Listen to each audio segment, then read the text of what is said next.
The ghost of David Kane haunted a broken-down cabin at the end of a forgotten dirt road in Montana. He was a man made of scar tissue and silence, his soul a crater left by an IED in a country he no longer remembered the smell of. The blast had taken his team, his leg, and his future, leaving him with only the shrapnel that still worked its way to the surface of his skin and the faces of the dead that swam behind his eyes in the quiet hours. He was a former Navy SEAL, a weapon put back on the shelf, rusting in the damp air of his own despair. His days were a metronome of emptiness. Wake, stare, drink, sleep. The world outside his grimy windows was a watercolor painting of greens and blues. He could see but not feel. He remembered the dust most of all. Not the sand of the training grounds, but the fine ancient powder of Afghanistan, a choking cloud that tasted of history and death. It was the last thing he saw before the world turned into a white-hot scream. He remembered the pressure wave, a physical fist that punched the air from his lungs and threw him like a doll. He remembered the sound, a deafening crack that was instantly replaced by a high-pitched ringing, the sound of his world ending. And he remembered Mark, his best friend, turning to him a second before, a wide grin on his face, his hand resting on the head of his MWD, Kaiser. Then nothing, just fire and falling. The Navy had given him a medal, a medical discharge, and a pension that barely covered the property taxes on the derelict land his grandfather had left him. He'd come here to disappear, to let the forest and the solitude swallow what was left of him. He was succeeding. The cabin was a graveyard of failures. The roof leaked in 3 places, the porch steps groaned like a dying man, and the inside smelled of stale whiskey and regret. He was just another broken thing in a house full of them, a ghost haunting his own life. Miles away, in the sterile, echoing confines of the Gallatin County Animal Shelter, another veteran was fighting a different kind of war. His name was G47. That's what the tag on his cage said. He was a magnificent German shepherd, but his ribs showed like ridges on a washboard, and his eyes held a frantic, haunted intelligence. He had been brought in as a stray, snarling and terrified. They labeled him aggressive, unadoptable, a candidate for the quiet room at the end of the hall. But G47 had a mission. He didn't know why. He only knew an overwhelming, instinctual pull, a scent on the wind, a magnetic north in his soul that drew him westward, toward the mountains. 3 times he had escaped. The first time, he'd dug under the chain link of the outdoor run, his paws raw and bleeding. The second, he'd waited for a distracted volunteer and bolted through an open door, a black and tan blur of desperation. The third time, he had simply broken the latch on his cage with the brute force of his jaw, a feat that left the staff baffled and unnerved. Each time he was caught. Each time he was brought back, more desperate than before. The shelter director, a harried woman named Brenda who saw animals as inventory, was out of patience. One more time, she told her staff, her voice tight, and he's done. I can't risk the liability. David's truck, a rattling relic from a forgotten decade, coughed its way into the small town of Three Forks. The pantry was bare, and the whiskey was gone. The trip was a necessary evil, a forced march into a world of noise and people that felt like sandpaper on his raw nerves. He kept his head down, his gaze fixed on the cracked pavement, his limp more pronounced when he felt eyes on him. He was a predator, trying to look like prey, hoping the world would just pass him by. He was loading the last bag of groceries into the truck bed when the shouting started. It was sharp, angry, the sound of a man losing control. Across the street, by the alley behind the hardware store, an animal control officer had a German shepherd cornered. The dog was backed against a dumpster, his lips pulled back in a silent snarl. The officer, a fleshy man with a face reddened by exertion and frustration, held a long catch pole, the metal loop hovering near the dog's head. Get back! He's dangerous! The officer yelled at the small crowd of onlookers. David froze. His hand rested on the cold metal of his truck's tailgate. He wasn't seeing an animal control officer in a stray. He was seeing a threat assessment, a cornered soldier, a situation spiraling. He saw the dog's posture, the way his weight was balanced, ready to fight or flee. He saw the fear in its eyes, but beneath it, something else, something familiar. A defiant fire that refused to be extinguished. It was the look of a warrior who had decided where to make his last stand. In that moment, a wire tripped in David's soul. A connection was made across the asphalt street, a silent acknowledgement between 2 broken soldiers. He didn't know the dog, had never seen it before, but he knew the look in its eyes. He had seen it in the mirror. He had seen it on the faces of his brothers before a breach. It was the look of someone who had been through hell and was not prepared to go back. Quietly, the officer lunged with the pole. The dog dodged, his movement fluid and economical, a trained response, not the frantic scramble of a typical stray. The loop slapped against the dumpster with a loud clang. Enough.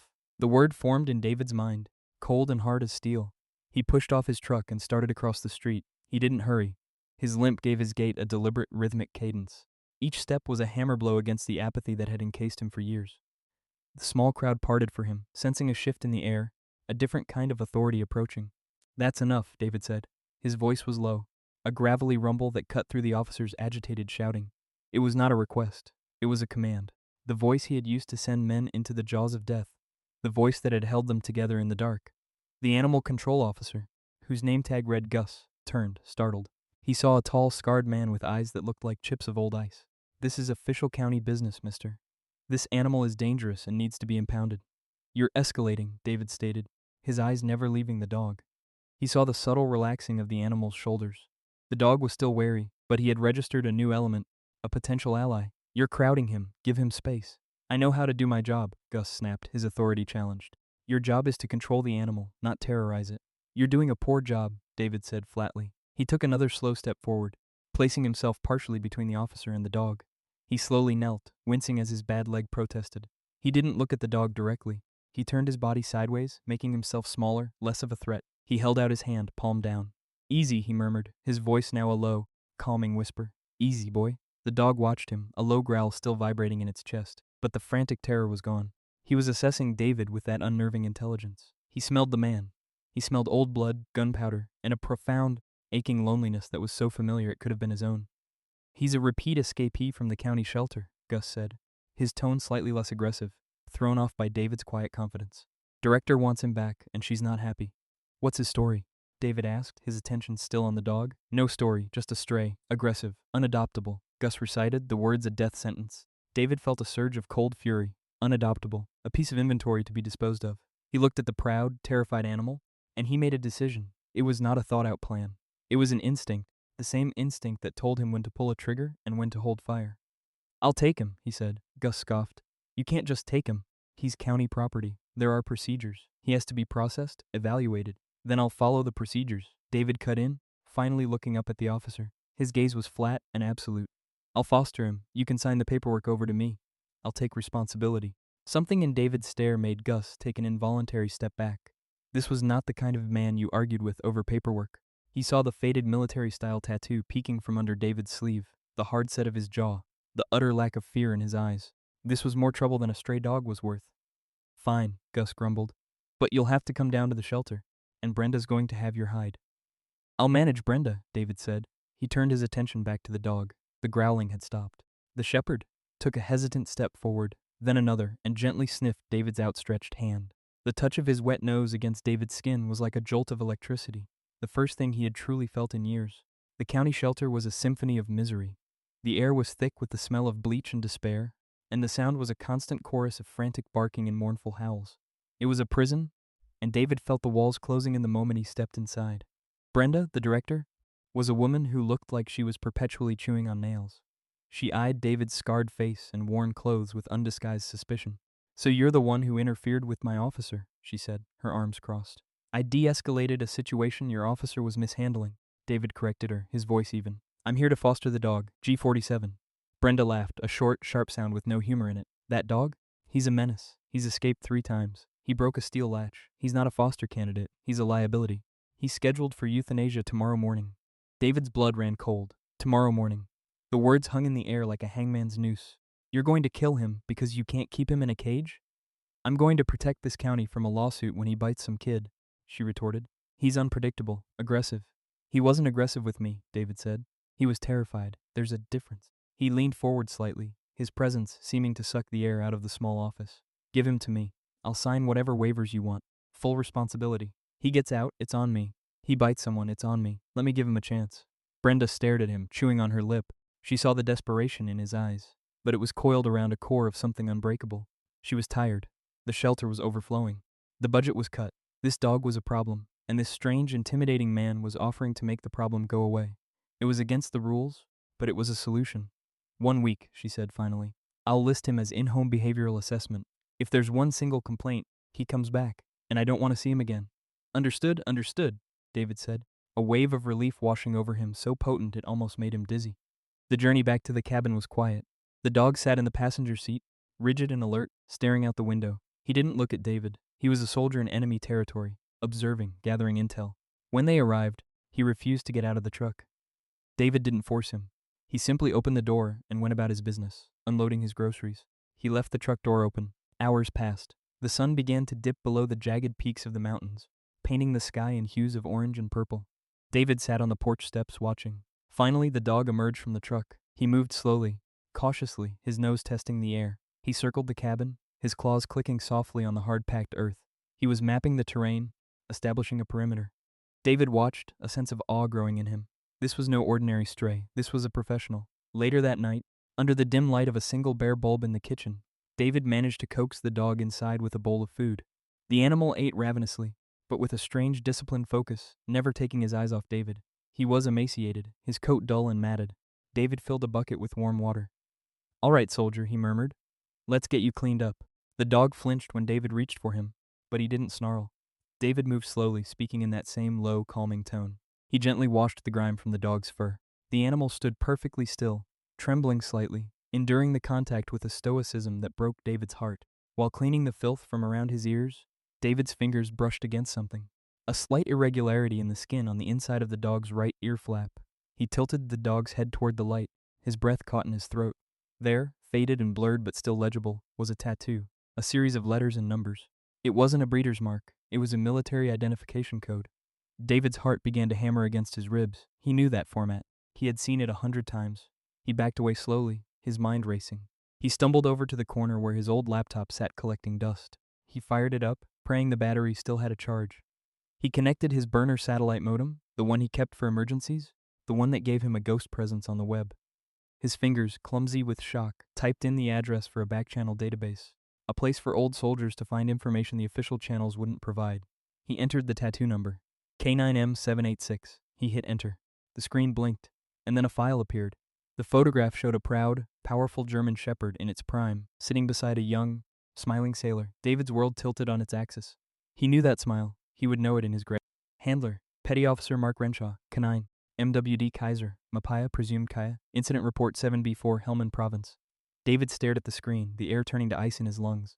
Incident 7B4. That was his incident, the IED, the day his world ended. He looked from the smiling face of his dead friend on the screen to the emaciated, haunted dog standing in his kitchen. Kaiser. It was Kaiser. Mark's dog. The dog he had watched die. The dog he had mourned alongside his best friend. But he wasn't dead. He was here. He had survived. The bureaucratic chaos of the mass casualty event must have swallowed him. Found by a different unit, his tag lost, his file never updated. He had slipped through the cracks of the very system he had served, ending up lost, alone, and condemned in a civilian shelter miles from anyone who knew his name. And he had found him. Or Kaiser had found him. 3 escaped. 3 desperate attempts to move west, toward the mountains, toward the only other survivor of their shared nightmare. David slid to the floor, his back against the peeling wall, the strength gone from his legs.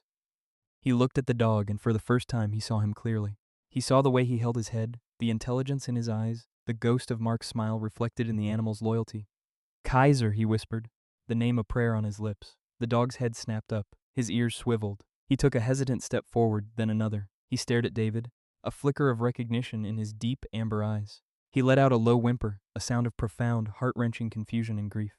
He walked over to David, laid his head on the man's knee, and for the first time since the blast, David Kane wept. He wrapped his arms around the dog, burying his face in its fur, and mourned his friend with the only other living soul who truly understood the loss. The revelation settled over the cabin like a shroud, but it was not one of death. It was one of purpose. David was no longer a ghost. He was a guardian. Kaiser was not a stray. He was a brother in arms, a living legacy. The next morning, David didn't reach for the bottle.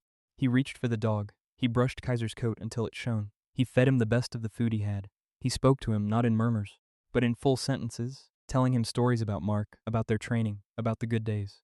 Kaiser, for his part, was transforming. The haunted look was receding, replaced by a calm alertness. He followed David everywhere, his paws silent on the floorboards. He was a shadow, a protector. The bond between them, forged in the crucible of shared trauma, was hardening into something unbreakable. But peace is a fragile thing. David knew that better than most. He had a feeling, a cold knot in his stomach that had kept him alive in firefights and ambushes.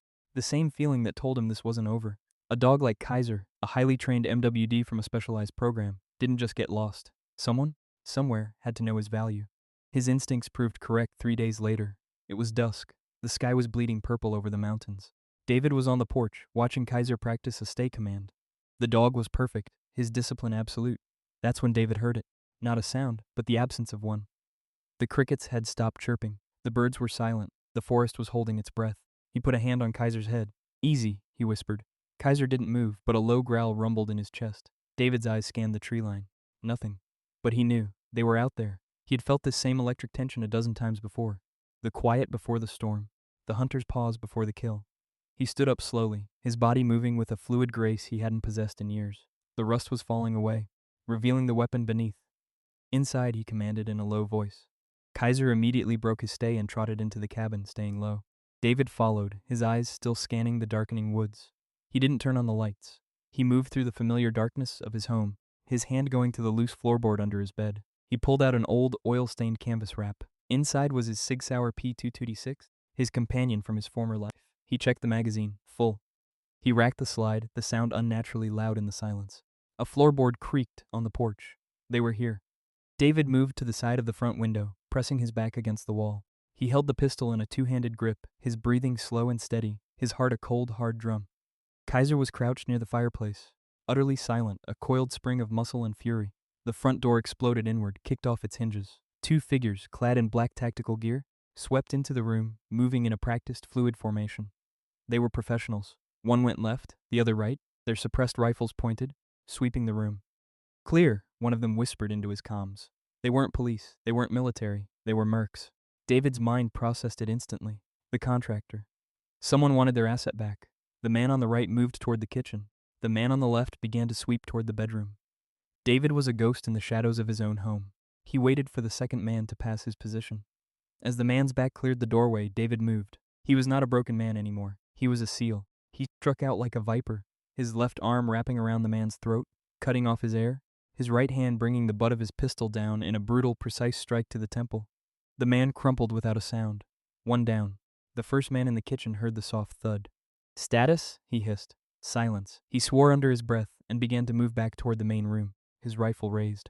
He was cautious now, a predator who knew his prey was armed. He rounded the corner into the living room, his weapon light cutting a blinding white swath through the darkness. The beam caught nothing. David was gone, melted back into the shadows. The man swept the beam across the room, past the fireplace.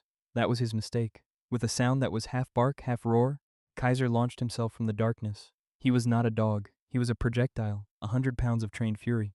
He hit the man square in the chest, his jaws closing on the arm that held the rifle. The man screamed, a choked, high-pitched sound of pain and surprise. The rifle clattered to the floor. David emerged from the shadows behind the man. The fight was already over. He dispatched the second man with cold, brutal efficiency. The silence that descended on the cabin was absolute, broken only by Kaiser's low growl and the ragged sound of David's own breathing. He stood over the two bodies, the pistol still warm in his hand. The smell of cordite and sweat filled the air. The war had come home. He looked at Kaiser, who had his teeth buried in the down man's arm, refusing to let go. "Kaiser, heel," David commanded, his voice shaking slightly. The dog immediately released his grip and trotted to David's side, his tail giving a single tentative wag. He looked up at David, his eyes asking if he had done well. "Good boy," David choked out, resting a hand on the dog's head. Good boy. He knew this was only the beginning. These were just the advance team. The main force, the people who had sent them, would be next. He couldn't stay here. He had to run. But he was done running. This cabin, this land, this dog, they were his. He had found something to fight for. He went to his satellite modem. He had one call, one lifeline to the world he had left behind.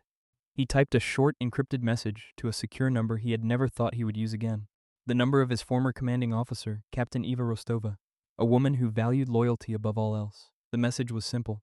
Echo 3-1 is compromised. Asset Alpha is secure. Requesting QRF. Hostiles engaged and neutralized. They know. As he waited, he heard the crunch of tires on the gravel outside. His heart seized. He grabbed his pistol, pulling Kaiser behind him. But the vehicle was not a tactical truck. It was a beat-up Subaru. A moment later, a frantic knocking came at the shattered remains of his door. "Mr. Kane? David, are you okay?" "I was in town and I heard there was trouble." It was Dr. Eris Thorne, the town's young veterinarian. David had called her the day before for advice on Kaiser's diet. She was a kind woman with worried eyes. He opened the door and she gasped, her hand flying to her mouth. She saw the bodies. She saw the gun in his hand, the blood on his knuckles. "My God," she whispered. "You need to leave," David said, his voice flat. "Right now." "What happened?" she asked, her eyes wide with shock but also a strange resolve. She looked from David to Kaiser, who stood protectively at his side. She saw the bond between them, the fierce loyalty in the dog's eyes. "They came for the dog, didn't they?" David stared at her, surprised by her quick assessment. "How did you know?" "I saw the tattoo when I checked his records after your call," she confessed. "I have a friend who works with veteran support groups. I ran the number." I know who he is, David. I know he's a hero. And I know men like you don't just find dogs like him by accident. Before David could respond, a new sound filled the air. A low, rhythmic whump whump whump that grew steadily louder. It was the sound of rotors beating the night air. A powerful searchlight cut through the darkness, illuminating the cabin in a stark, white glare. A Black Hawk helicopter was descending on his property. The cavalry had arrived. The helicopter landed in the field beside the cabin, its rotor wash flattening the tall grass. The side door slid open and a figure rappelled down, followed by a team of 4 soldiers in full combat gear. They moved with the same lethal grace as the men inside, but their uniforms bore the flag of the United States. The lead figure, a woman with a severe haircut and an air of absolute command, strode toward the cabin. Captain Eva Rostova. She took in the scene at a glance. The bodies, the broken door, David standing with a pistol in his hand, the vet trembling behind him, and the magnificent German shepherd at his side. Kane, she said, her voice crisp, you look like hell. You look worse, Captain, David replied, a ghost of a smile touching his lips. He lowered the pistol. Rostova's team secured the scene with quiet professionalism. She stepped inside, her eyes falling on Kaiser. So this is him, she said softly. Asset Alpha, MWD Kaiser. We thought we lost him. He was never lost, David said. He was just waiting for pickup. Rostova explained everything. Kaiser was more than a standard MWD. He was part of a DARPA program testing enhanced olfactory senses. He could detect specific chemical compounds and explosives from twice the distance of any other dog. A corrupt defense contractor, a man named Sterling, had funded part of the project and saw Kaiser as his personal property. When Kaiser went Maya, Sterling assumed he was dead. But a recent data crawl of shelter microchips flagged a John Doe dog with Kaiser's unique genetic markers. Sterling sent his mercs to retrieve his asset before the military could. He wanted to sell him, Rostova said with disgust, to the highest bidder. No questions asked. Your message came just as we were confirming the intel. You saved him, Kane, and you saved us a major international incident.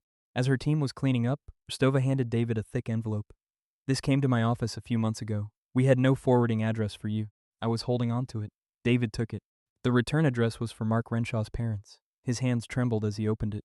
The letter was not what he expected. There was no blame, no anger for surviving when their son had not. It was a letter of shared grief, of love for the man their son had called his brother. They wrote about how much Mark had admired David, how he had trusted him with his life. They ended with a simple, powerful plea. Please don't let his memory be a burden. Live the life he can't. For him, for us. Tucked inside the letter was a photograph. It was of Mark and a younger David, arms slung around each other, grinning stupidly at the camera after completing their SEAL qualification training. They were boys, full of fire and promise.